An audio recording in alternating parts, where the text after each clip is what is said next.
Bonjour à tous et bienvenue sur la chaîne Wrestling Love. On se retrouve aujourd'hui pour une toute nouvelle vidéo. Alors, ça va être une vidéo preview, pronostic du show Noah du Budokan Destination 2021. Et pour cette vidéo, je suis accompagné par Win Green. Salut. Salut tout le monde. Donc du coup, on va parler, comme je l'ai dit, de Destination 2021 Back to Budokan. Déjà, ça fait très longtemps que la Noah est pas allée au Budokan. C'est un peu c'est une très grosse salle quand même. Ça se passe à Tokyo. Qu'est-ce que tu penses déjà du retour de Noah au Budokan? Alors plusieurs choses. Alors déjà le Budokan était fermé littéralement depuis un certain temps pour rénovation au passage. Et oui, ça faisait un sacré paquet de temps que la Noah n'y était plus allée. C'est un peu inespéré, c'est quelque chose d'assez inespéré quand tu remontes de 3 années en arrière pour la Noah. Assez insane. Et bah, c'est tant mieux pour la Noah. S'ils arrivent à faire un bon score au Budokan, Oui. impec.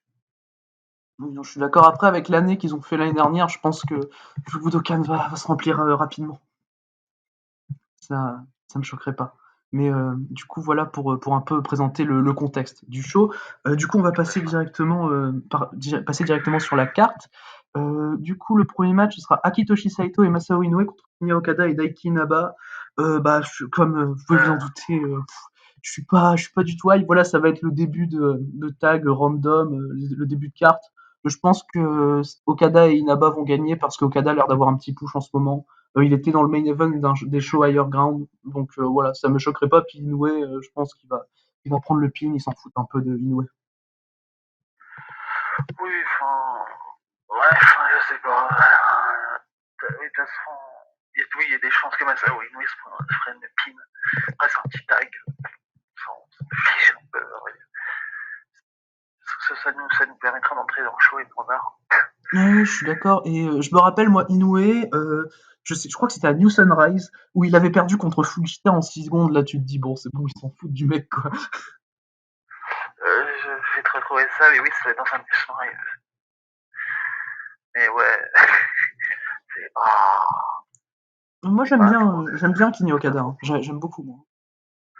Oui, c'est ça, c'était le troisième match du Sunrise, c'était un show avec surprise, complètement surprise, et du coup 5 secondes pour une soumission de Fujita. Non, oui, mais voilà pour ce petit match. Toi, t'en penses quoi de Kinya Okada? J'aime beaucoup, j'aime vraiment beaucoup, il a un avenir, le mec, sans souci. Oui, clairement le meilleur des gars présentés comme vraiment les jeunes, le futur de Noah. Du coup, on va Pourtant, j'en passer. vois pas trop d'autres. Ouais, bah après, franchement, Junta Miyawaki, j'aime bien, tu vois. Franchement, j'aime vraiment bien. Oui, c'est pas mal, mais il y a quand même une gamme d'écart, quoi. Oui, oui, je suis d'accord. Après, Okada, il est là depuis plus longtemps. Mais oui, Donc, enfin et voilà. oui, voilà.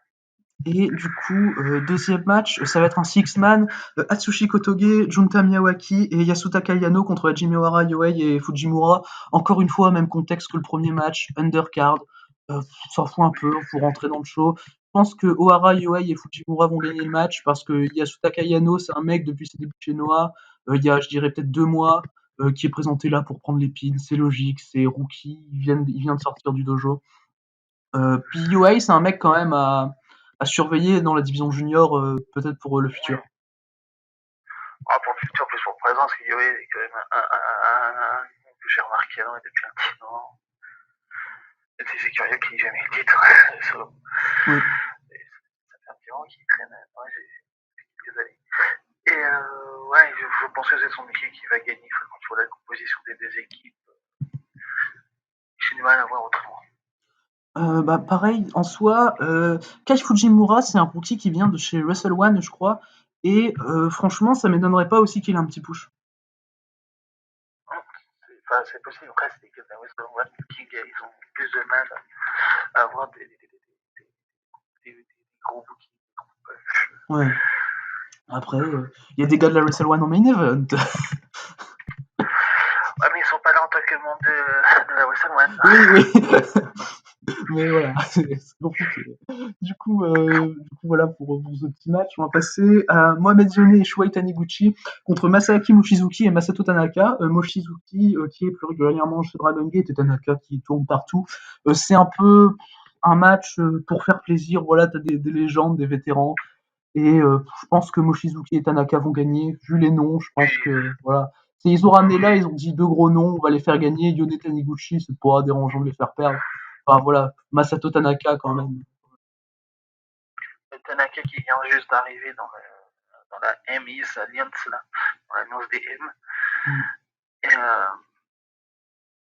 Et Masaaki Mochizuki qui est dans l'alliance des M, effectivement. Et que, de toute façon, là, c'est un match de vétéran. Yone qui est un peu moins. C'est pas non plus le mec le plus jeune du monde. Mais les trois autres, donc Taniguchi, Mochizuki et Tanaka, c'est du vieux de compétition. Après. Et oui, de toute façon, je pense que Yone va se prendre le pin, et puis voilà. Pareil. Après, ça va, c'est du vieux qui s'est encore catché. Ça va. Tanaka, Mochizuki. Alors, Tanaka, il sans problème. Mochizuki, sans problème. Taniguchi, ça devient vraiment compliqué. Moi, ça va. Les derniers matchs de Taniguchi, c'est une tannée, je trouve. C'est vraiment très compliqué. Là, vraiment, on a taille de limite où ça devient vraiment compliqué. Bah, là, pour rester dans la jeunesse, j'avais bien aimé son match contre Keiji Muto. Je trouve qu'il avait donné un bon match à Keiji Muto. Je me souviens absolument pas de ce match. Me semble que c'était à Final Chronicle. J'ai peut-être vu, mais je n'ai aucun souvenir. Et de toute façon, là, j'ai Keiji Muto, je savais pas non plus. Bah, on va y revenir plus tard. Non, mais je comprends. Mais, enfin, je veux dire, j'avais préféré ça à Kiyomiya Muto, tu vois. J'avais pas non plus beaucoup de Non, bah, c'est des trucs oubliables. Là. C'est des matchs de Keiji Muto en 2020. Voilà, quoi. On va y revenir plus tard sur ces détails. Ah bah. Enfin, détails. Ah bah. Malheureusement, pas si détails que ça. Malheureusement. Ouais. Du coup, voilà pour ce match. On va passer maintenant à un 12-man tag team match. Donc, un 6 contre 6 avec. Merde. Donc, je vais dire les noms. Voilà, je vais dire les noms. Le Sugiura-gun Takashi Sugiura, Kazushi Sakuraba, Nozawa Ronga et Kazuki Fujita. Kazunari Murakami, qui avait affronté Keno assez récemment, et Kendo Kashin contre Katsuhiko Nakajima, Masaki Tamiya, Manabu Soya, Aoni, Otadasuke. Donc, ils représentent Kongo. Moi, je vois Kongo gagner.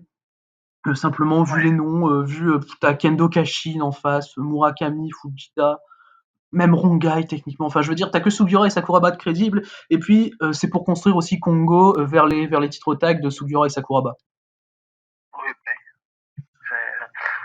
je souscris pleinement à ce qui vient d'être dit. Kongo gagnera, après le match, on va s'en foutre. Clairement. Donc, c'est pas ce qui va être. C'est pas ce qui hype, clairement pas. Et puis oui, il serait bien inspiré, ouais, enfin, de mettre de quoi faire sur la division tag.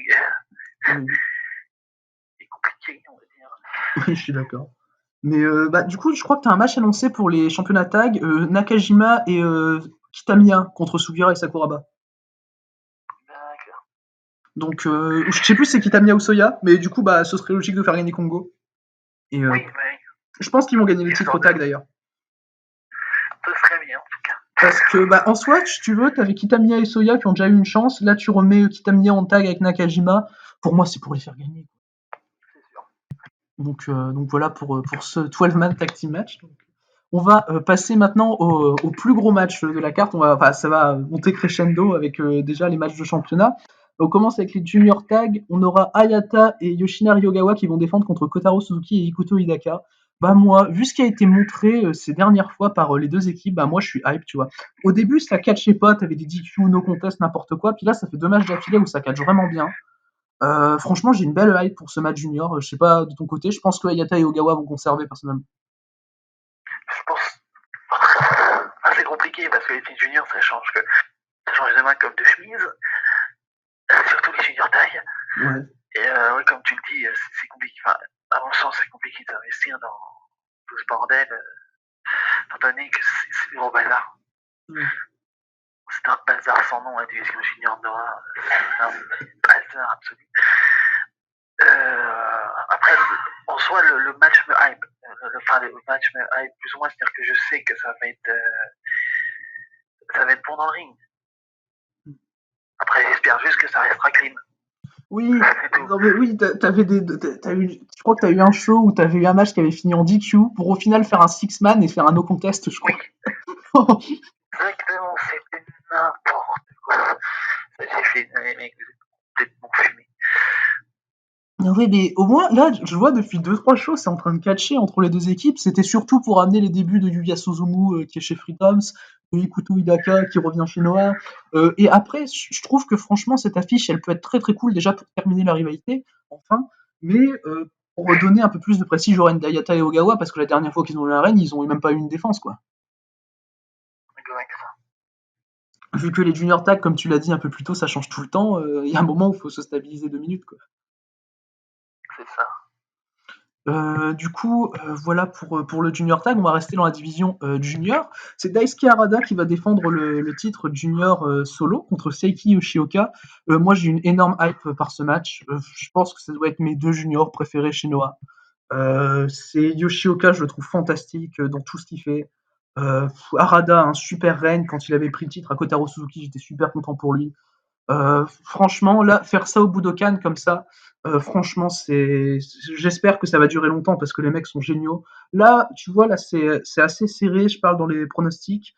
Je pense personnellement que Harada va conserver le titre parce que Yoshioka est pas construit pour. En fait, c'est ça. J'ai un peu de problème avec la construction de Yoshioka pour le titre junior, mais franchement, le match m'avait pas mort. Je suis pas hype. Ah. Je ne peux pas. Enfin, parce que c'est qui Yoshioka, comme tu dis, il n'est pas spécialement construit. Donc déjà, ça diminue automatiquement. Et après, les pages de titre junior ont tendance à pas être très ambitieux. Ont tendance à pas être ultra travaillés, ultra pensés, etc. Donc c'est compliqué pour moi. Après, dans le ring, on soit les catcheurs, c'est les mêmes catcheurs.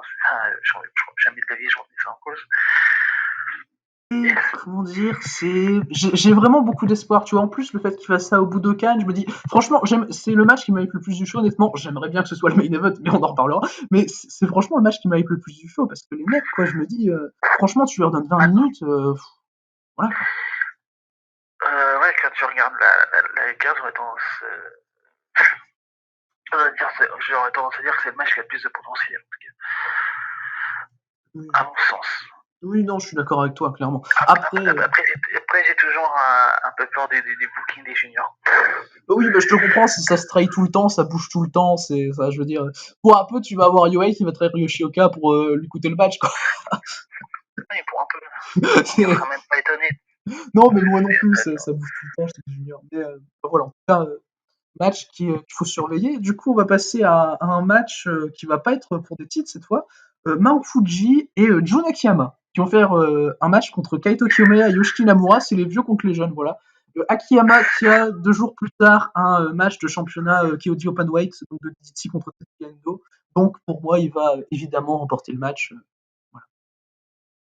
Oui, bah ça serait. Inamura va se faire pin. Oui, parce que de toute façon, Kiyomiya, sur moi, va pas tarder avant de le remettre dans le main event, hein. Quel que soit le champion. Oui, c'est pour vrai. Et enfin, Akiyama, franchement, si tu le fais perdre un match, tu vois, avant son match contre Endo, je trouve ça complètement con déjà. Inamura, le but c'est de le construire un peu. Avant. Ouais, surtout 2 jours avant.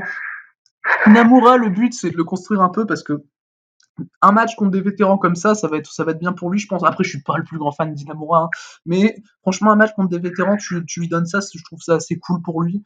Et franchement, le match me hype bien, ça peut être bien cool. Marufuji et Akiyama, c'est des vieux qui savent encore faire plein de trucs, donc franchement, je les trouve géniaux les deux encore maintenant. Du coup, voilà pour ce match. C'est bon pour toi? On peut difficilement épiloguer, comme tu dis, Akiyama 2 jours après, il fait un main event dans un des gros shows de la DDT pour le KD Openweight. Évidemment qu'il va être protégé. Donc ouais, en effet, c'est vrai que c'est assez facile à pronostiquer. Et pareil, Marufuji qui besoin de l'éditeur de la Insaniums, je le vois difficilement se faire pin comme ça, pour je ne sais quelle raison. Donc, Donc voilà, Inamura va y passer, et puis voilà. Oui, en effet, en plus, Inamura et Kiyomiya, ils ont déjà eu une chance plutôt au tic-tac, donc il n'y a rien à construire avec eux. Du coup, on va cette fois-ci passer aux deux matchs pour les deux gros titres de la Noah. Et comme vous allez voir, la jeunesse va rester forte. On va commencer avec le titre national, avec Keno qui va défendre le titre contre Masakatsu Funaki. Alors, Masakatsu Funaki, c'est un vieux, je crois qu'il a dépassé la cinquantaine. Mais franchement, je crois qu'il suis, est pas loin. je C'est suis, 49, un truc comme ça. je J'ai suis, vérifié, mais ouais. voilà, c'est 51. 51, bah voilà. Mais du coup, franchement, t'as Keno, il arrête pas d'affronter des gros has-been de MMA, t'as eu Sakuraba, Murakami. Et franchement, Sakuraba, Murakami, c'est pas des mecs que je porte particulièrement dans mon cœur. Mais Funaki, par rapport à ce qu'il a fait ces derniers mois chez Noah, même s'il a pas fait beaucoup de matchs, je trouve ça cool. Franchement, je trouve que ça peut aller contre Keno. Franchement, je suis bien plus optimiste que si tu me présentes Murakami ou Sakuraba. Pareil. C'est-à-dire que ça va dépendre de qu'est-ce qu'ils font, de la direction que le match va prendre, en fait. De comment ils vont travailler ça. C'est-à-dire que Funaki, c'est un ancien shooter. C'est un mec qui connaît le shoot, qui connaît ce genre de choses. C'est pas pour rien que l'élite, la nouvelle fédération Elite l'avait foutu dans un match EWF Rules lors de leur premier show, là, Version Zero. C'est pas pour rien. Et là, ce qui me rassure, c'est que c'est Keno qui récupère un shooter. Et Keno, utiliser des strikes, ça il sait faire. Ça il sait faire. Et genre, vraiment. Donc si on part vraiment sur un match purement axé sur les strikes, il y a moyen que ce soit vraiment cool à regarder. Et vraiment. Oui, je suis d'accord. Bien plus que tu vois, quand t'as Sakuraba Keno, même si j'avais trouvé que ça allait, ça reste 10 minutes au sol et puis Sakuraba, quoi. Mais là, franchement, Keno, en termes de kick, en termes de coup de poing, ce qu'il peut faire, c'est super stiff. Et Funaki, franchement, ce qu'il avait fait, je me rappelle, il y avait eu un match de championnat tag, il faisait équipe avec Maru Fuji, contre Sugura et Sakuraba, j'avais trouvé ça super, bordel. J'ai pas des grands souvenirs du match. Après, Funaki, je me souviens plus pour des. Au contraire, des trucs. Funaki dans ma tête, c'est pas de Noah. Tu vois, dans ma tête, si je pense à Funaki, je pense pas au match récent. Mais je te dis, strike contre strike, s'ils font un truc dans le genre, ça peut être très cool. Ouais, et puis leur donne du temps, hein. Pas faire 10 minutes comme avec Sakuraba ou Murakami, où là j'avais trouvé ça pas ouf, quoi. Surtout Murakami. Enfin, non, mais dans les deux, non, de toute façon, Sakuraba, faire plus, ça aurait été compliqué. Oui. Et Murakami, j'ai trouvé hors sujet. Pareil, après, enfin voilà, Funaki, disons qu'on a un peu plus d'espoir. Voilà, pour en plus pré-main event, ça devrait aller. Voilà, ça devrait aller. Oui. Et du coup, on va pouvoir passer au fameux main event tant attendu. Go Shiozaki va défendre le titre GHC Heavyweight contre Keiji Muto. Donc, encore une fois, la jeunesse est la première chose chinoise. Franchement, j'ai pas peur du match. Je pense que Shiozaki va conserver. Je suis même quasiment sûr que Shiozaki va conserver. On lui donne Muto parce que retour au Budokan, parce que nostalgie, voilà. Mais pas Muto, quoi. Pas main event, sérieux, c'est bon. Muto, il s'est plus catché, quoi. Non, c'est compliqué, c'est-à-dire que j'ai un immense respect pour Muto. Enfin, Muto, oui, je suis les erreurs.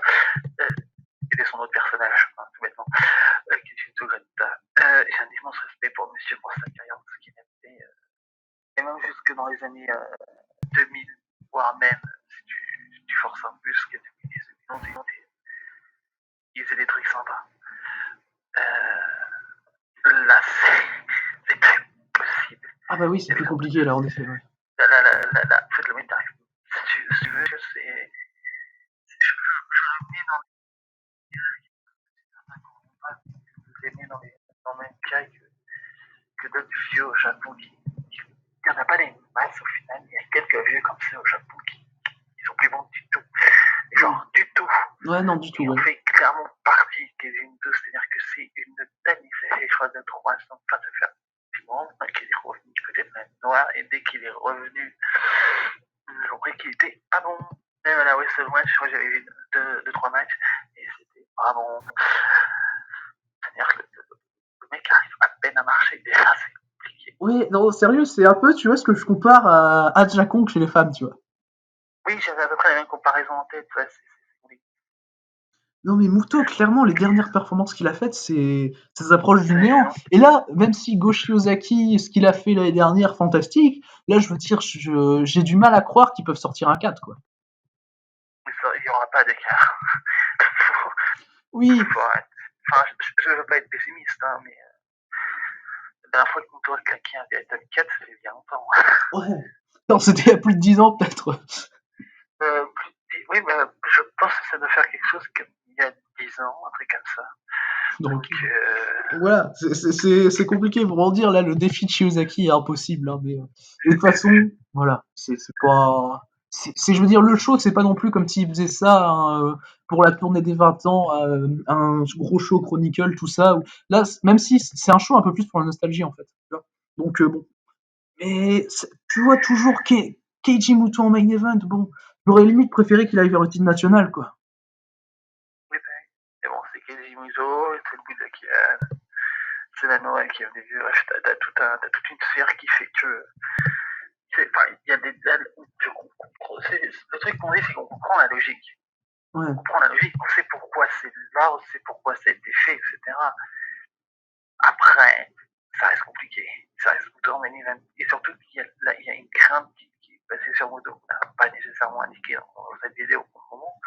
C'est que Keiji Muto, il a eu des titres à la All Japan enfin, il a eu le titre principal à la All Japan, il était Triple Crown, il a été IWGP Heavyweight. Mais le truc, c'est qu'il y a ce qu'on appelle une espèce de Triple Crown, à pas confondre avec le titre de la All Japan, même si le titre de la All Japan est compris dedans, qui est d'avoir eu dans sa carrière les titres du trio, c'est Noah, All Japan et New Japan. C'est que Muto, comme je viens de dire, n'a pas eu à la Noah. Et la crainte qu'il y a, c'est qu'il le fasse gagner juste pour ça. Lequel, tu sais. Franchement, je comprends la théorie, tout ça, mais je suis pas. Enfin, personnellement, j'ai pas peur du tout. Franchement, je suis quasiment à 100% sûr que Shiozaki va conserver. Parce que, en fait, ils auraient mis ça dans un autre show que le show du Budokan, j'aurais vraiment eu peur. Mais là, je me dis que par rapport à comment est vu le show, mettre Muto, en fait, ça me fait pas si peur que ça. Pour moi, c'est juste pour les fans et le Budokan, et voilà. Et je suis d'accord qu'il y a toute cette peur qui règne avec avoir le Triple Crown et tout. Mais je sais pas, je veux dire, le mec, tu vois, le mec a quand même 57 ans, je crois. Je suis même pas sûr qu'il soit signé chez Noah. Bon, je veux dire, après, t'as aucun programme. Je crois que pour le coup, il est signé Noah, mais il a 58 années. 58, j'ai été trop gentil, mais quand même, je vois pas l'intérêt en fait pour Noah tout simplement, surtout qu'en plus t'as Shiozaki, bordel, ça fait 1 an qu'il est champion et t'as encore des programmes à faire avec lui quoi. Donc bon. Et je sais pas, moi, déjà, donc tu penses du coup que Shiozaki va conserver? Moi, personnellement, contrairement à toi, j'ai très peur. Surtout qu'en plus, t'as la fameuse théorie aussi des deux vieux qui sont champions des deux fêtes de Summer Agent. Je ne vais pas les tout non plus. Oui, j'ai 40 000 raisons d'avoir peur. Même si évidemment, je pense et j'espère que ce soit Go qui emporte. Moi, tu vois, autant pour Akiyama, je pense que c'est possible qu'il batte Tetsuya Endo, mais franchement, pour Muto, je vois pas en fait. Tu vois, Akiyama a été construit pour, mais Muto, enfin, je veux dire, faire gagner un mec qui est même pas là à tous les shows, enfin, je vois pas en fait d'intérêt spécial et puis le fait que ce soit Shola comme je l'ai dit ça me rassure en tout cas et moi je suis dans une théorie je pense que Kaito Kiyomiya va prendre le titre à Go pour boucler la boucle et en plus Kiyomiya a battu Shiozaki au N1 donc voilà ça me rassure aussi. On verra bien, mais je claque les fesses en tout cas. Non, mais je te comprends, c'est clair que. Bah, après, moi, je veux dire, j'ai plus confiance en Noah que toi par rapport à l'année 2020, j'ai plus apprécié l'année 2020 de Noah que toi, ça doit jouer, Oui, mais peut-être aussi. Mais, enfin, je veux dire, tout a été construit pour faire gagner Kiyomiya le titre de Go. Enfin, voilà. Ah, oui, effectivement, t'as toute la construction de Shiozaki, etc. Après, est-ce qu'ils vont concrétiser dans cet esprit-là ou pas? Ou est-ce que Kiyomiya battra un Muto, que sais, j'en sais rien, et on verra bien. Bah, en plus, Kiyomiya a battu Muto l'année dernière, je crois. Oui. Donc techniquement, c'est encore plausible, tu vois. Mais bah voilà, je sais pas. En tout cas, perso, je suis pas hype. Hein. Je pense que toi non plus. Non, non, bah non. Voilà. Par rapport à ça, je peux pas. Je n'aime pas décidément pas. Je dis, bah, je vous tourne 2021, c'est parce qu'il fallait hyper. Oui, mais moi non plus. Même s'il y a Go en face et tout ce qu'a fait Go, mais bon, voilà, c'est Oui, bien voilà, mort. Là, c'est bien mort. clairement. Mais bah voilà pour ce main event. Du coup, le show en général, c'est bizarrement un gros show noir que j'attends pas spécialement par rapport au dernier. Tu vois. Pareil. Tu vois, quand tu vois ma hype pour les shows de Chronicle avec le Shiozaki Nakajima, le show Final Chronicle, tout ça, alors que pourtant Sugura c'est pas le mec le plus jeune, bah, bizarrement j'étais hyper hype, tu vois. Et là, même les juniors ont du mal à me hype, quoi.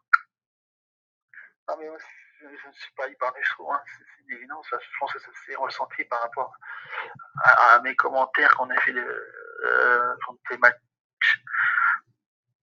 Ça semble assez évident. Et c'est dommage pour un show aussi important. Même si on comprend les raisons des match-ups, on les affiche, je veux dire. On comprend le raisonnement, surtout par rapport au métier. On connaît le raisonnement, mais ce qui fait que dans le ring, nous, on va pas prendre notre pied. Ouais, non, oui, je suis d'accord. Je suis assez d'accord avec toi. Du coup, voilà pour ce show Noah Back to Budokan Destination 2021. Le show, donc comme j'ai dit, se déroulera le 12 février et la review sortira 1 ou 2 jours après le show. Voilà. En tout cas, merci à toi, Wingrin, d'avoir été dans cette vidéo. Merci à toi de m'avoir invité. Et donc, du coup, voilà pour cette vidéo. Et d'ici les prochaines vidéos, je vous dis à la prochaine. À la prochaine.